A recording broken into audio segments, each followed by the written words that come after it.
Señor presidente, señores delegados,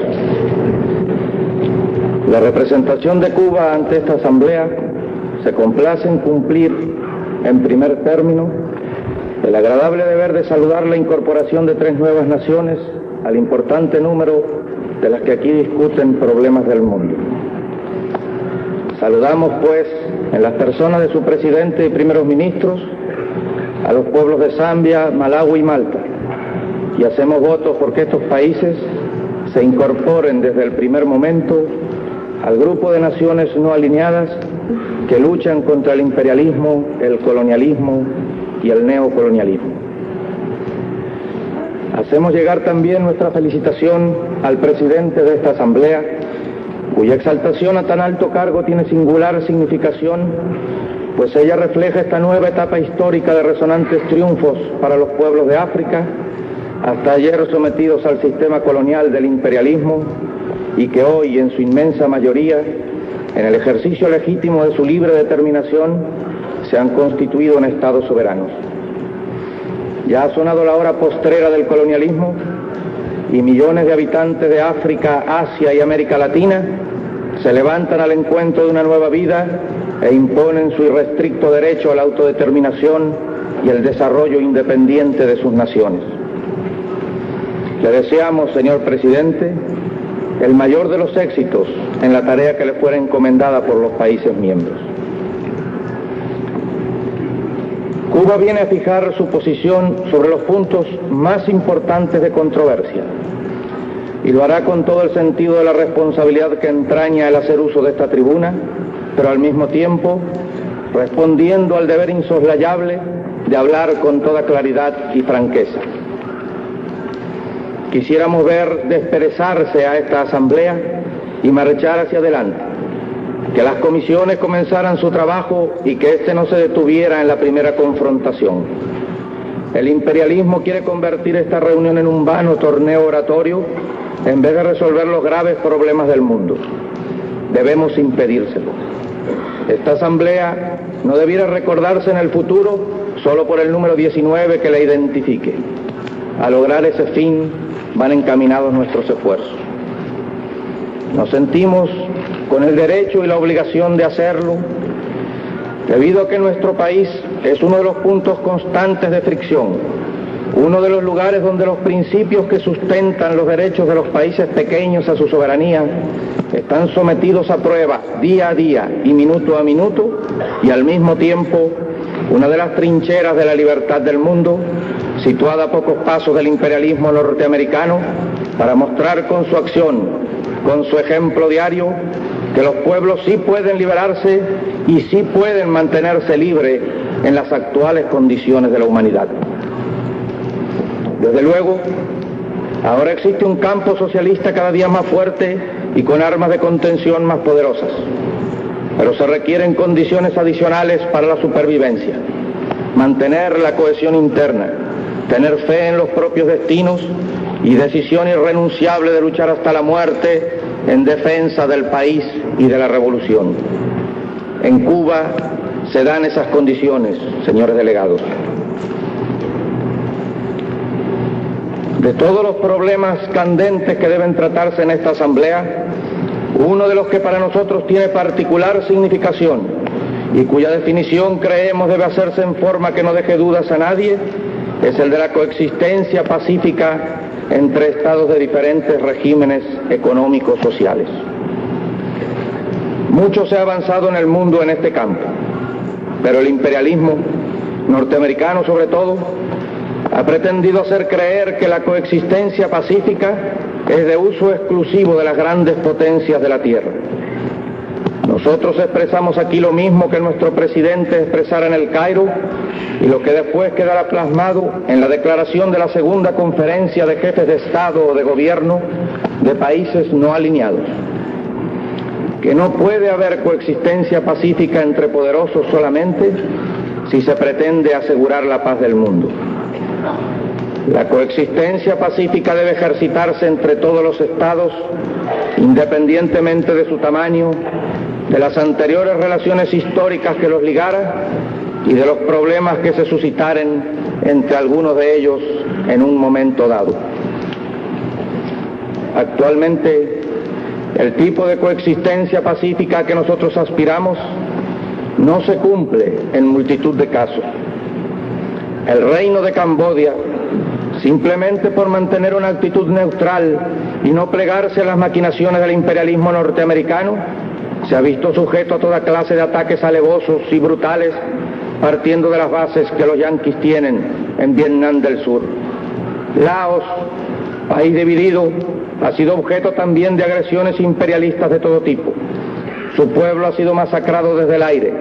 Las convenciones que se firmaran en Ginebra han sido violadas y parte del territorio está en constante peligro de ser atacado mansalva por las fuerzas imperialistas.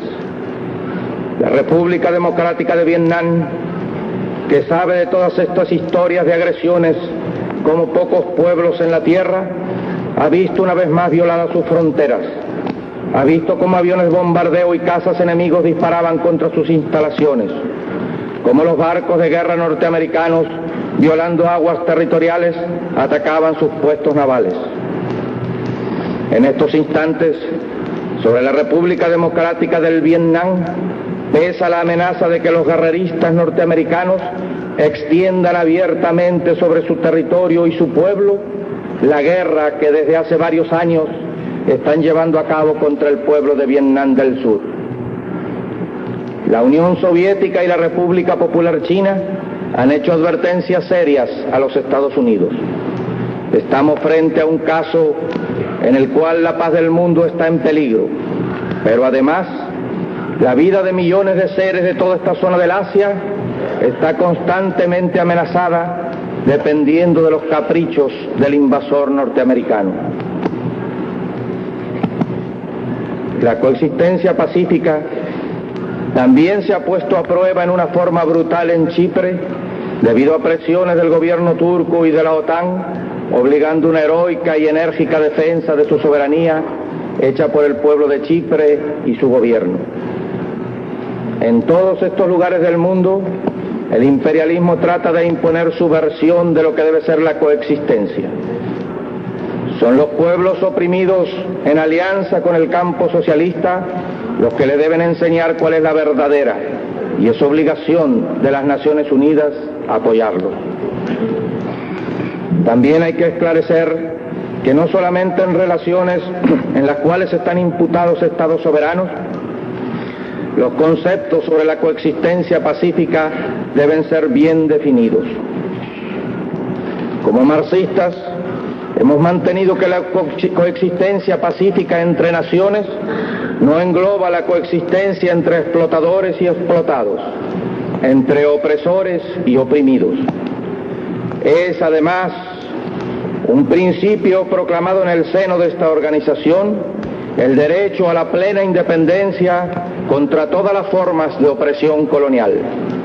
Por eso, expresamos nuestra solidaridad hacia los pueblos hoy coloniales de la Guinea llamada Portuguesa, de Angola o Mozambique, masacrados por el delito de demandar su libertad, y estamos dispuestos a ayudarlos en la medida de nuestras fuerzas, de acuerdo con la Declaración del Cairo. Expresamos nuestra solidaridad al pueblo de Puerto Rico y su gran líder, Pedro Albizu Campos, el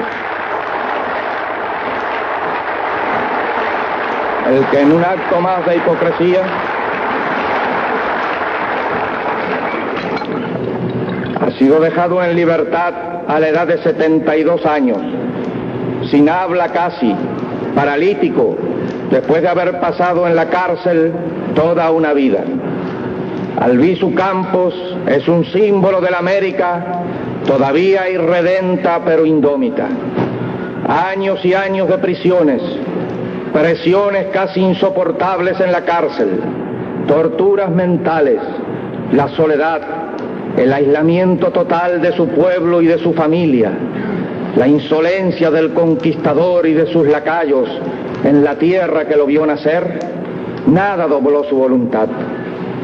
La delegación de Cuba rinde en nombre de su pueblo homenaje de admiración y gratitud a un patriota que dignifica a nuestra América. Los norteamericanos han pretendido durante años convertir a Puerto Rico en un espejo de cultura híbrida. Habla española con inflexiones en inglés. Habla española con bisagras en el lomo para inclinarlo ante el soldado yanqui. Soldados puertorriqueños han sido empleados como carne de cañón en guerras del imperio, como en Corea, y hasta para disparar contra sus propios hermanos, como en la masacre perpetrada por el ejército norteamericano hace algunos meses contra el pueblo inerme de Panamá, una de las más recientes fechorías del imperialismo yanqui.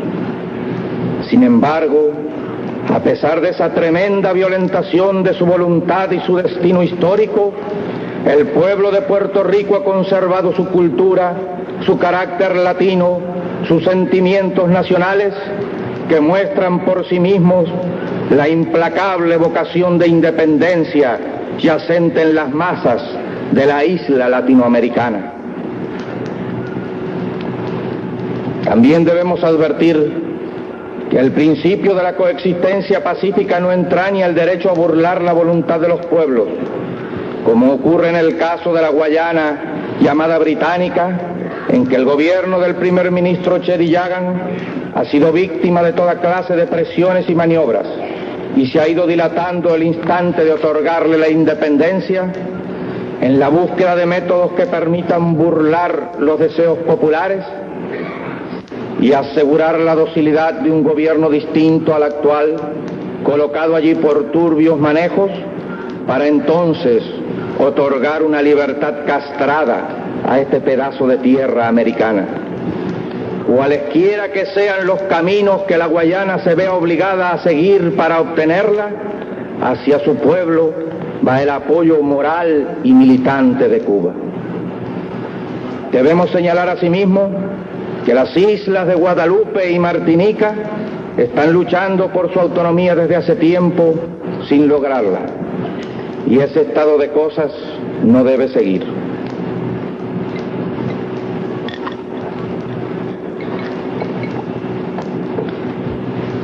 Una vez más, elevamos nuestra voz para alertar al mundo sobre lo que está ocurriendo en Sudáfrica. La brutal política del apartheid se aplica ante los ojos de las naciones del mundo. Los pueblos de África se ven obligados a soportar que en ese continente todavía se oficialice la superioridad de una raza sobre otra, que se asesine impunemente en nombre de esa superioridad racial. Las Naciones Unidas no harán nada para impedirlo. Quería referirme específicamente al doloroso caso del Congo, único en la historia del mundo moderno, que muestra cómo se puede burlar con la más absoluta impunidad, con el cinismo más insolente, el derecho de los pueblos. Las ingentes riquezas que tiene el Congo y que las naciones imperialistas quieren mantener bajo su control son los motivos directos de todo esto. En la intervención que hubiera de hacer a raíz de su primera visita a las Naciones Unidas, el compañero Fidel Castro advertía que todo el problema de la coexistencia entre las naciones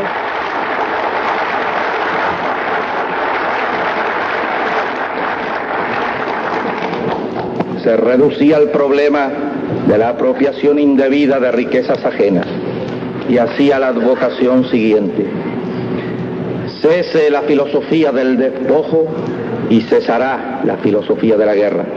Pero la filosofía del despojo no solo no ha cesado, sino que se mantiene más fuerte que nunca. Y por eso, los mismos que utilizaron el nombre de las Naciones Unidas para perpetrar el asesinato de Lumumba, hoy, en nombre de la defensa de la raza blanca, asesinan a millares de congoleños. ¿Cómo es posible que olvidemos la forma en que fue traicionada la esperanza que Patricio Lumumba puso en las Naciones Unidas?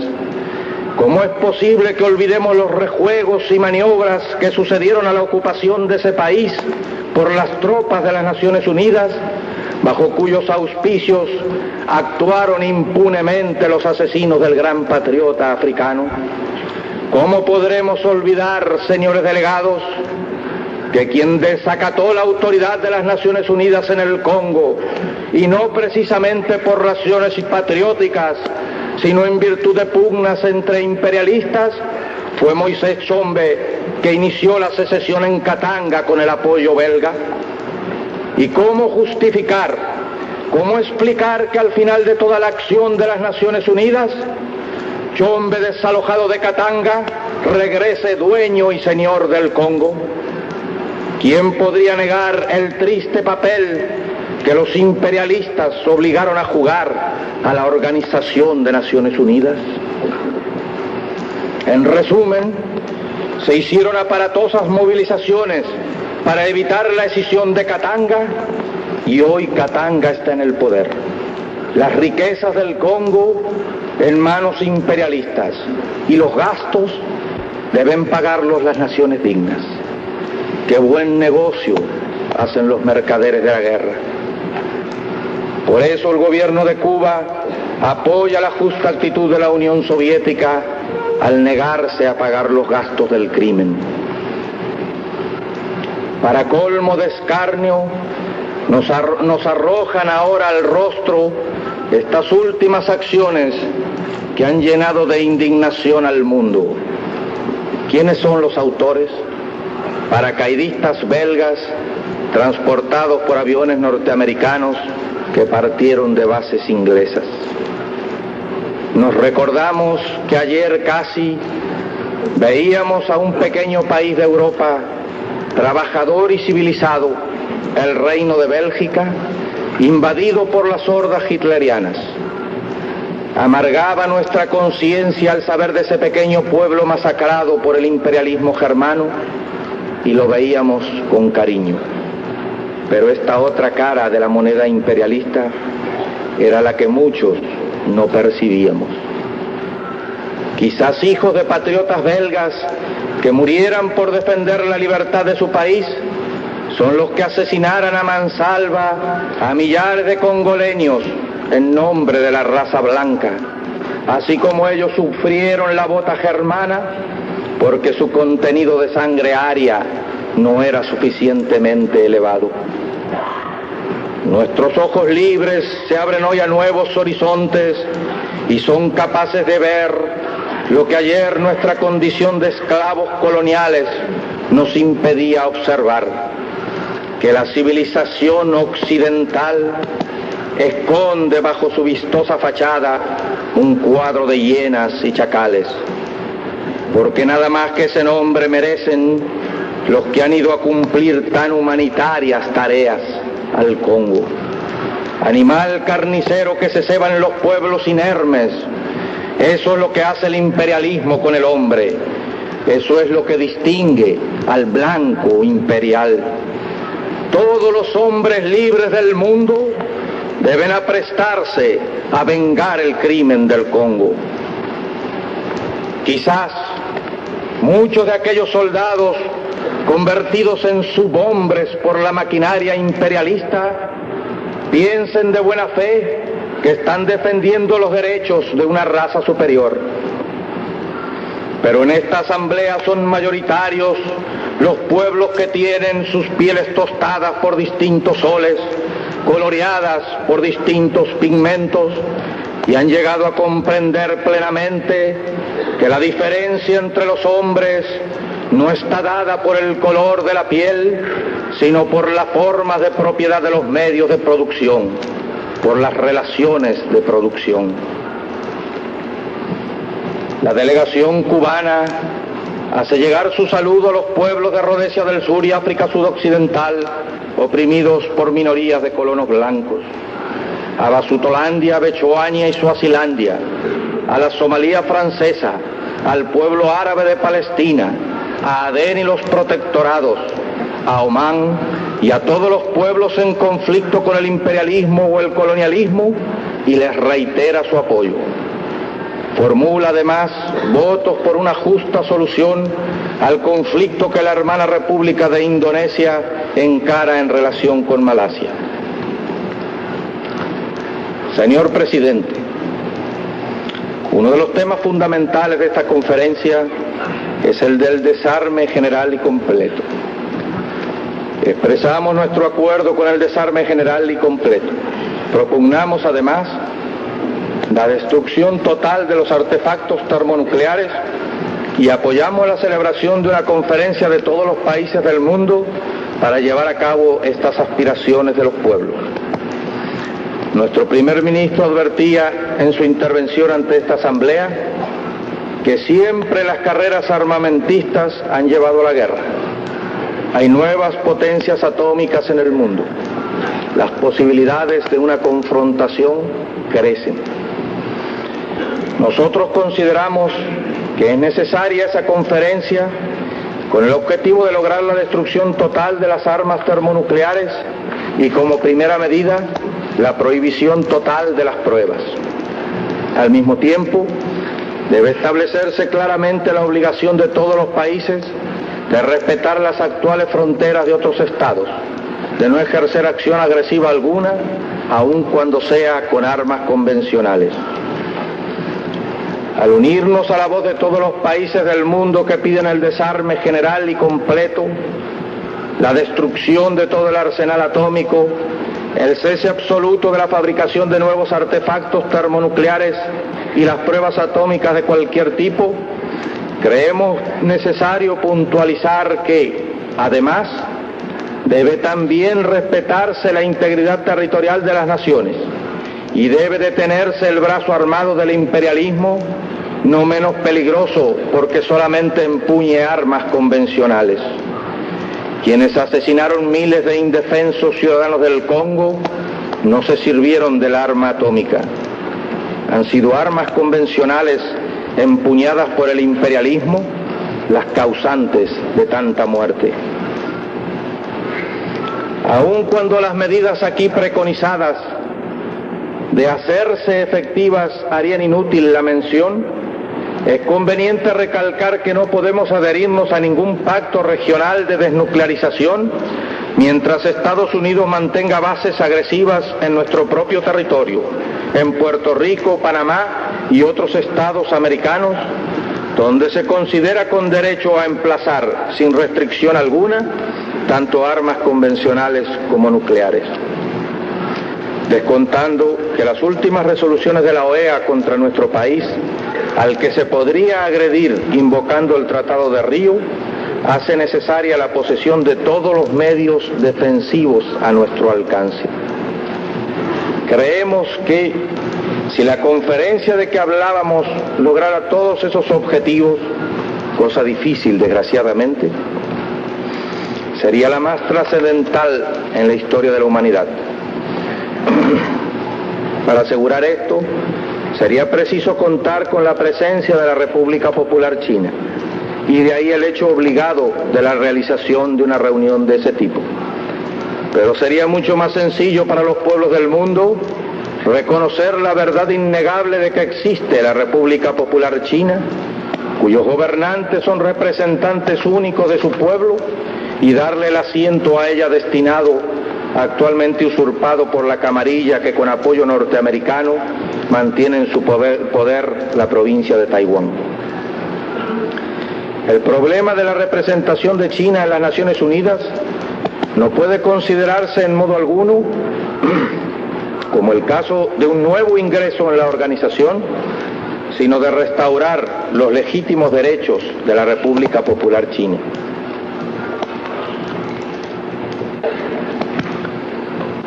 Debemos repudiar enérgicamente el complot de las dos Chinas.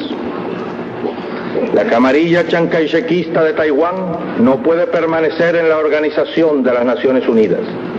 Se trata, repetimos, de expulsar al usurpador e instalar al legítimo representante del pueblo chino. Advertimos además contra la insistencia del gobierno de los Estados Unidos en presentar el problema de la legítima representación de China en las Naciones Unidas como una cuestión importante, al objeto de imponer el quórum extraordinario de votación de las 2/3 partes de los miembros presentes y votantes.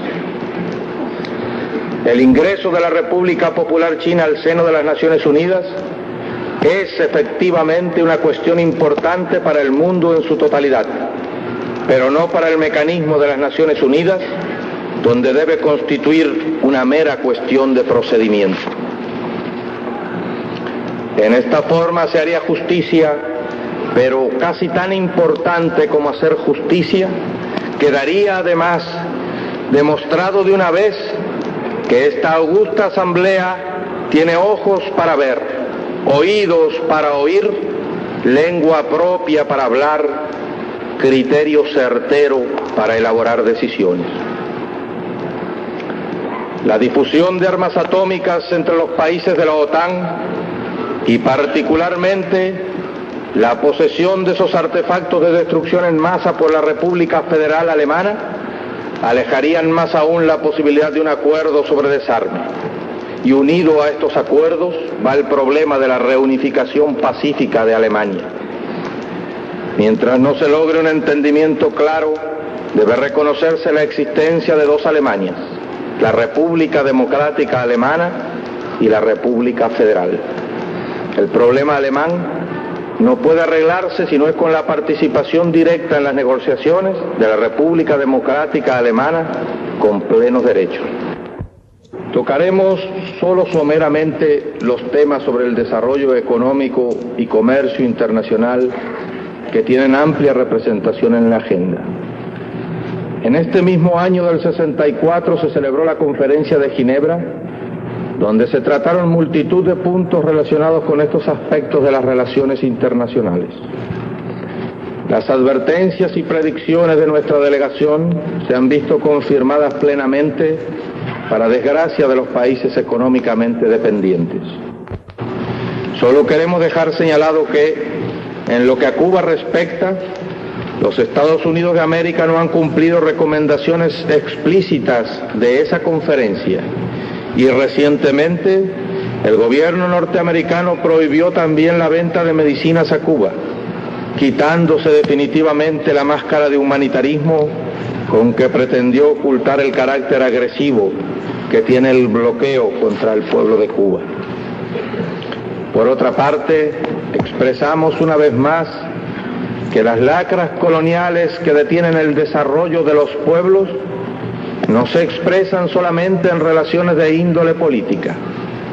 El llamado deterioro de los términos de intercambio no es otra cosa que el resultado del intercambio desigual entre países productores de materia prima y países industriales que dominan los mercados e imponen la aparente justicia de un intercambio igual de valores. Mientras los pueblos económicamente dependientes no se liberen de los mercados capitalistas y en firme bloque con los países socialistas impongan nuevas relaciones entre explotadores y explotados, no habrá desarrollo económico sólido y se retrocederá en ciertas ocasiones, volviendo a caer los países débiles bajo el dominio político de los imperialistas y colonialistas.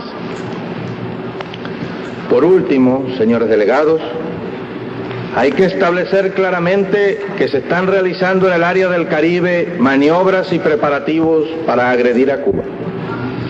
En las costas de Nicaragua sobre todo, en Costa Rica también, en la zona del Canal de Panamá, en las Islas Vieques de Puerto Rico, en la Florida, probablemente en otros puntos del territorio de los Estados Unidos y quizás también en Honduras, se están entrenando mercenarios cubanos y de otras nacionalidades con algún fin que no debe ser el más pacífico. Después de un sonado escándalo, el gobierno de Costa Rica se afirma, ha ordenado la liquidación de todos los campos de adiestramiento de cubanos exilados en ese país. Nadie sabe si esta actitud es sincera o si constituye una simple coartada debido a que los mercenarios entrenados allí estén a punto de cometer alguna fechoría. Esperamos que se tome clara conciencia de la existencia real de bases de agresión, lo que hemos denunciado desde hace tiempo, y se medite sobre la responsabilidad internacional que tiene el gobierno de un país que autoriza y facilita el entrenamiento de mercenarios para atacar a Cuba. He de hacer notar que las noticias sobre entrenamiento de mercenarios en distintos puntos del Caribe y la participación que tiene en tales actos el gobierno norteamericano se dan con toda naturalidad en los periódicos de los Estados Unidos. No sabemos de ninguna voz latinoamericana que haya protestado oficialmente por ello. Esto nos muestra el cinismo con que manejan los Estados Unidos a sus peones. Los sutiles cancilleres de la OEA, que tuvieron ojos para ver escudos cubanos y encontrar pruebas irrefutables en las armas yanquis exhibidas por Venezuela, no ven los preparativos de agresión que se muestran en los Estados Unidos, como no oyeron la voz del presidente Kennedy, que se declaraba explícitamente agresor de Cuba en Playa Girón. En algunos casos es una ceguera provocada por el odio de las clases dominantes de países latinoamericanos contra nuestra revolución. En otros, más tristes aún, es producto de los deslumbrantes resplandores de Mamón. Como es de todos conocido, después de la tremenda conmoción llamada crisis del Caribe, los Estados Unidos contrajeron con la Unión Soviética determinados compromisos que culminaron en la retirada de cierto tipo de armas que las continuas agresiones de aquel país, como el ataque mercenario de Playa Girón y las amenazas de invadir nuestra patria, nos obligaron a emplazar en Cuba en acto de legítima e irrenunciable defensa. Pretendieron los norteamericanos, además, que las Naciones Unidas inspeccionaran nuestro territorio, a lo que nos negamos enfáticamente, ya que Cuba no reconoce el derecho de los Estados Unidos ni de nadie en el mundo a determinar qué tipo de armas pueda tener dentro de sus fronteras. En este sentido, solo acataríamos acuerdos multilaterales con iguales obligaciones para todas las partes. Como ha dicho Fidel Castro, mientras el concepto de soberanía exista como prerrogativa de las naciones y de los pueblos independientes y como derecho de todos los pueblos, nosotros no aceptaremos la exclusión de nuestro pueblo de ese derecho. Mientras el mundo se rija por esos principios, mientras el mundo se rija por esos conceptos que tengan validez universal, porque son universalmente aceptados y consagrados por los pueblos, nosotros no aceptaremos que se nos prive de ninguno de esos derechos.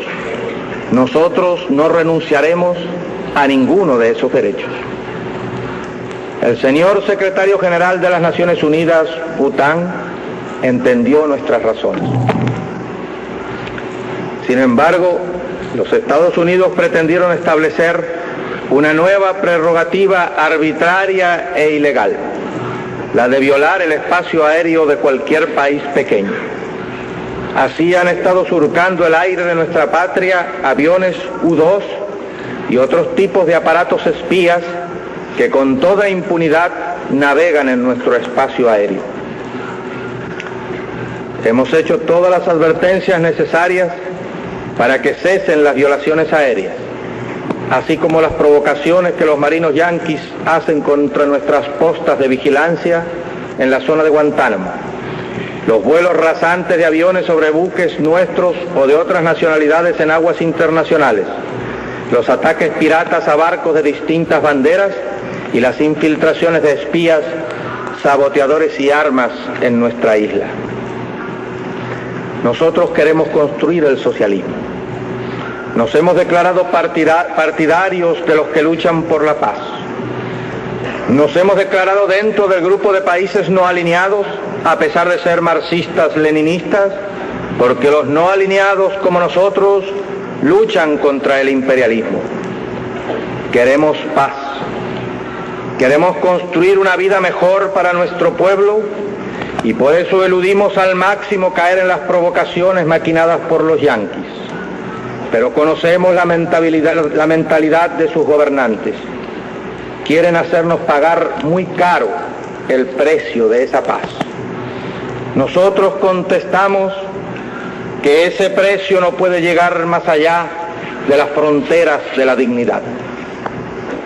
Y Cuba reafirma una vez más el derecho a tener en su territorio las armas que le conviniere y su negativa a reconocer el derecho de ninguna potencia de la tierra, por potente que sea, a violar nuestro suelo, aguas jurisdiccionales o espacio aéreo.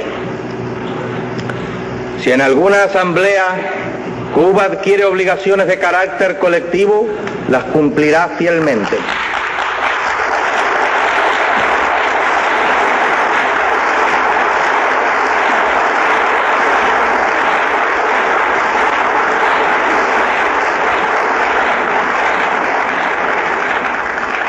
Mientras esto no suceda, mantiene plenamente todos sus derechos, igual que cualquier otra nación. Ante las exigencias del imperialismo, nuestro primer ministro planteó los 5 puntos necesarios para que existiera una sólida paz en el Caribe. Estos son: primero, cese del bloqueo económico y de todas las medidas de presión comercial y económica que ejercen los Estados Unidos en todas partes del mundo contra nuestro país. Segundo, cese de todas las actividades subversivas, lanzamiento y desembarco de armas y explosivos por aire y mar, organización de invasiones mercenarias, filtración de espías y saboteadores, acciones todas que se llevan a cabo desde el territorio de los Estados Unidos y de algunos países cómplices. Tercero, cese de los ataques piratas que se llevan a cabo desde bases existentes en los Estados Unidos y en Puerto Rico. Cuarto, cese de todas las violaciones de nuestro espacio aéreo y naval por aviones y navíos de guerra norteamericanos. Quinto, retirada de la base naval de Guantánamo y devolución del territorio cubano ocupado por los Estados Unidos.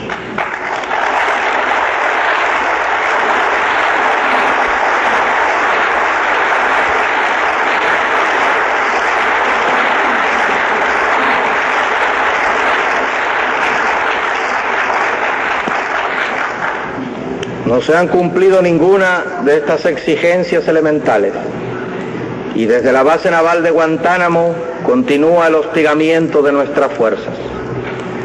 Dicha base se ha convertido en guarida de malhechores y catapulta de introducción de estos en nuestro territorio. ¿Cansaríamos a esta asamblea si hiciéramos un relato medianamente detallado de la multitud de provocaciones de todo tipo? Baste decir que el número de ellas, incluidos los primeros días de este mes de diciembre, alcanza la cifra de 1.323 solamente en 1964. La lista abarca provocaciones menores, como violación de la línea divisoria, lanzamiento de objetos desde el territorio controlado por los norteamericanos, realización de actos de exhibicionismo sexual por norteamericanos de ambos sexos, ofensas de palabra, otros de carácter más grave como disparos de armas de pequeño calibre, manipulación de armas apuntando a nuestro territorio y ofensas a nuestra enseña nacional. Provocaciones gravísimas son el cruce de la línea divisoria provocando incendios en instalaciones del lado cubano y disparos con fusiles, hechos repetidos 78 veces durante el año, con el saldo doloroso de la muerte del soldado Ramón López Peña, de resulta de 2 disparos efectuados por las postas norteamericanas situadas a 3,5 kilómetros de la costa por el límite noroeste. Esta gravísima provocación fue hecha a las 19:07 del día 19 de julio de 1964 y el primer ministro de nuestro gobierno manifestó públicamente el 26 de julio que de repetirse el hecho se daría orden a nuestras tropas de repeler la agresión. Simultáneamente,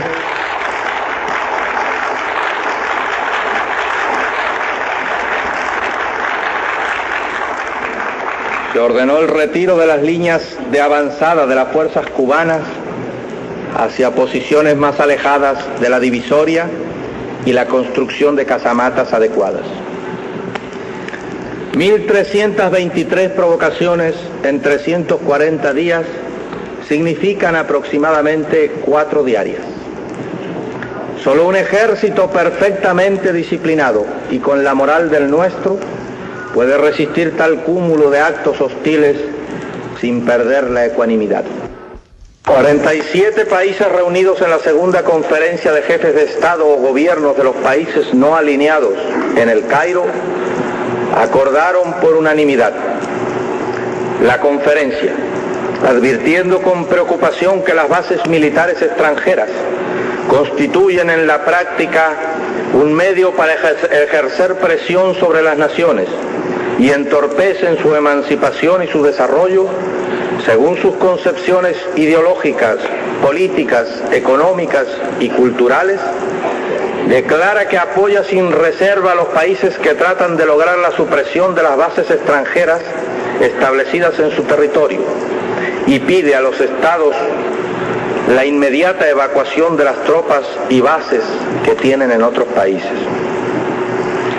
La conferencia considera que el mantenimiento por los Estados Unidos de América de una base militar en Guantánamo, Cuba, contra la voluntad del gobierno y del pueblo de Cuba y contra las disposiciones de la declaración de la Conferencia de Belgrado, constituye una violación de la soberanía y de la integridad territorial de Cuba. La conferencia, considerando que el gobierno de Cuba se declara dispuesto a resolver su litigio con el gobierno de los Estados Unidos de América acerca de la base de Guantánamo en condiciones de igualdad, pide encarecidamente al gobierno de los Estados Unidos que entable negociaciones con el gobierno de Cuba para evacuar esa base. El gobierno de los Estados Unidos no ha respondido a esa instancia de la conferencia del Cairo y pretende mantener indefinidamente ocupado por la fuerza un pedazo de nuestro territorio desde el cual lleva a cabo agresiones como las detalladas anteriormente.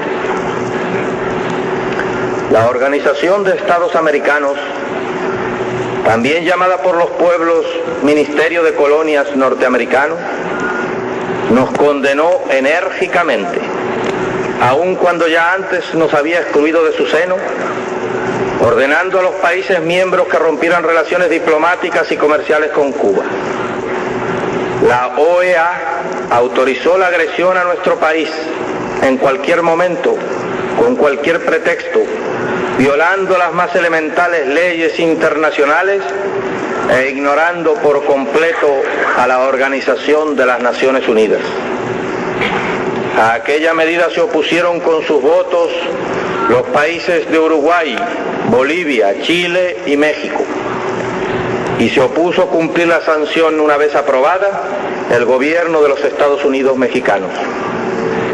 Desde entonces no tenemos relaciones con países latinoamericanos, salvo con aquel Estado, cumpliéndose así una de las etapas previas de la agresión directa del imperialismo.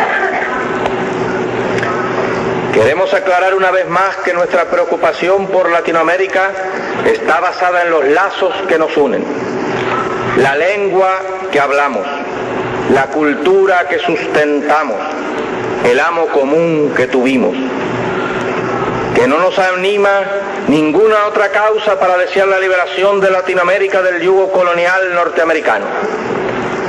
Si alguno de los países latinoamericanos aquí presentes decidiera restablecer relaciones con Cuba, estaríamos dispuestos a hacerlo sobre bases de igualdad y no con el criterio de que es una dádiva a nuestro gobierno el reconocimiento como país libre del mundo, porque ese reconocimiento lo obtuvimos con nuestra sangre en los días de la lucha de liberación, lo adquirimos con sangre en la defensa de nuestras playas frente a la invasión yanqui.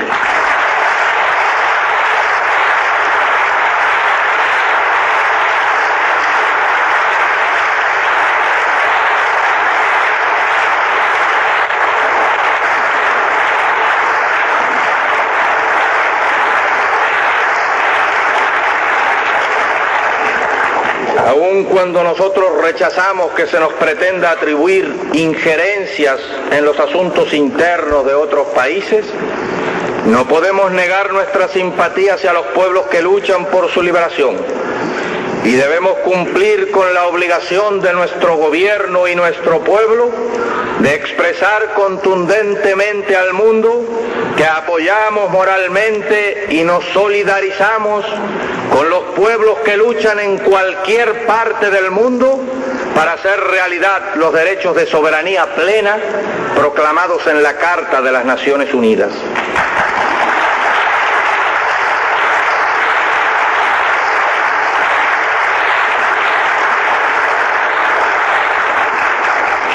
Los Estados Unidos sí intervienen, lo han hecho históricamente en América.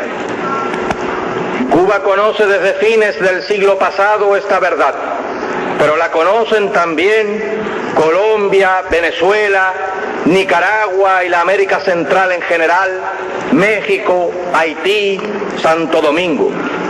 En años recientes, además de nuestro pueblo, conocen de la agresión directa Panamá, donde los marines del canal tiraron a mansalva sobre el pueblo inerme.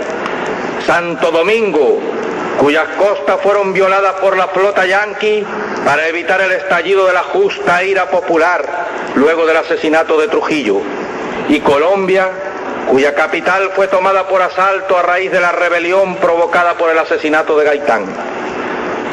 Se producen intervenciones solapadas por intermedio de las misiones militares que participan en la represión interna, organizando las fuerzas destinadas a ese fin en buen número de países y también en todos los golpes de Estado, llamados gorilazos, que tantas veces se repitieron en el continente americano durante los últimos tiempos. Concretamente, intervienen fuerzas de los Estados Unidos en la represión de los pueblos de Venezuela, Colombia y Guatemala que luchan con las armas por su libertad.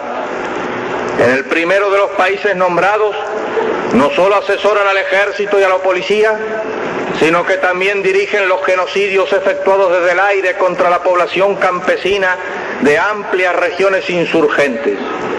Y las compañías yanquis instaladas allí hacen presiones de todo tipo para aumentar la injerencia directa. Los imperialistas se preparan a reprimir a los pueblos americanos y están formando la Internacional del Crimen.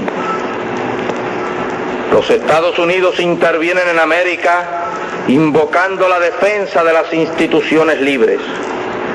Llegará el día que esta asamblea adquiera aún más madurez y le demande al gobierno norteamericano garantías para la vida de la población negra y latinoamericana que vive en este país, norteamericanos de origen o adopción, la mayoría de ellos. ¿Cómo puede constituirse en gendarme de la libertad quien asesina a sus propios hijos y los discrimina diariamente por el color de la piel? Quien deja en libertad a los asesinos de los negros, los protege además y castiga a la población negra por exigir el respeto a sus legítimos derechos de hombres libres. Comprendemos que hoy la Asamblea no está en condiciones de demandar explicaciones sobre estos hechos, pero debe quedar claramente sentado que el gobierno de los Estados Unidos no es gendarme de la libertad, sino perpetuador de la explotación y la opresión contra los pueblos del mundo y contra buena parte de su propio pueblo.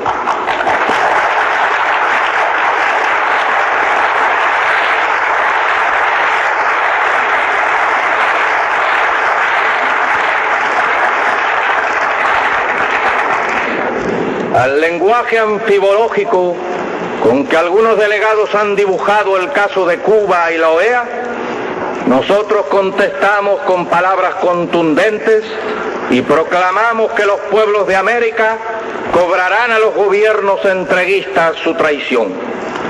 Cuba, señores delegados, libre y soberana, sin cadenas que la aten a nadie, sin inversiones extranjeras en su territorio, sin procónsules que orienten su política, puede hablar con la frente alta en esta asamblea y demostrar la justeza de la frase con que la bautizaran: territorio libre de América.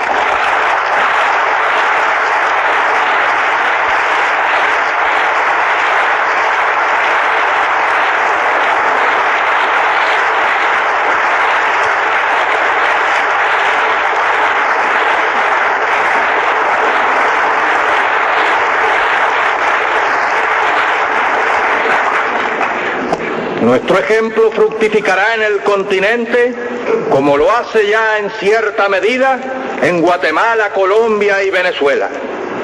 No hay enemigo pequeño ni fuerza desdeñable, porque ya no hay pueblos aislados. Como establece la segunda declaración de La Habana, ningún pueblo de América Latina es débil, porque forma parte de una familia de 200 millones de hermanos que padecen las mismas miserias, albergan los mismos sentimientos, tienen el mismo enemigo, sueñan todos un mismo mejor destino y cuentan con la solidaridad de todos los hombres y mujeres honrados del mundo. Esta epopeya que tenemos delante la van a escribir las masas hambrientas de indios, de campesinos sin tierras, de obreros explotados. La van a escribir las masas progresistas, los intelectuales honestos y brillantes que tanto abundan en nuestras sufridas tierras de América Latina. Lucha de masas y de ideas. Epopeya que llevarán adelante nuestros pueblos maltratados y despreciados por el imperialismo. Nuestros pueblos desconocidos hasta hoy que ya empiezan a quitarle el sueño. Nos consideraba rebaño impotente y sumiso y ya se empieza a asustar de ese rebaño. Rebaño gigante de 200 millones de latinoamericanos en los que advierte ya a sus sepultureros el capital monopolista yanqui. La hora de su reivindicación, la hora que ella misma se ha elegido, la vienen señalando con precisión también de un extremo a otro del continente. Ahora esta masa anónima, esta América de color, sombría, taciturna, que canta en todo el continente con una misma tristeza y desengaño, ahora esta masa es la que empieza a entrar definitivamente en su propia historia, la empieza a escribir con su sangre, la empieza a sufrir y a morir. Porque ahora por los campos y las montañas de América, por las faldas de sus sierras, por sus llanuras y sus selvas, entre la soledad o el tráfico de las ciudades, en las costas de los grandes océanos y ríos, se empieza a estremecer este mundo lleno de corazones, con los puños calientes de deseo de morir por lo suyo, de conquistar sus derechos, casi 500 años burlados por unos y por otros. Ahora sí, la historia tendrá que contar con los pobres de América, con los explotados y vilipendiados de América Latina, que han decidido empezar a escribir ellos mismos para siempre su historia. Ya se les ve por los caminos, un día y otro, a pie en marcha sin término de cientos de kilómetros, para llegar hasta los Olimpos gobernantes a recabar sus derechos. Ya se les ve armados de piedras, de palos, de machetes, en un lado y otro cada día, ocupando las tierras, afincando sus garfios en las tierras que le pertenecen y defendiéndola con su vida. Se les ve llevando sus cartelones, sus banderas, sus consignas, haciéndolas correr en el viento por entre las montañas o a lo largo de los llanos. Y esa ola de estremecido rencor, de justicia reclamada, de derecho pisoteado que se empieza a levantar por entre las tierras de Latinoamérica, esa ola ya no parará más.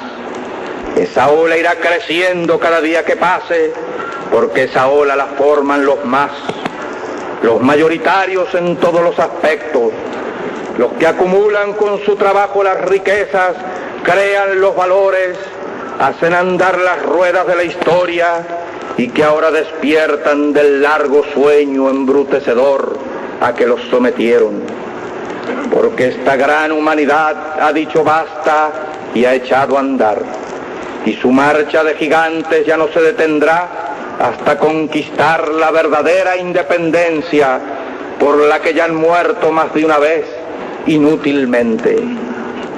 Ahora, en todo caso, los que mueran, morirán como los de Cuba, los de Playa Girón, morirán por su única, verdadera, irrenunciable independencia.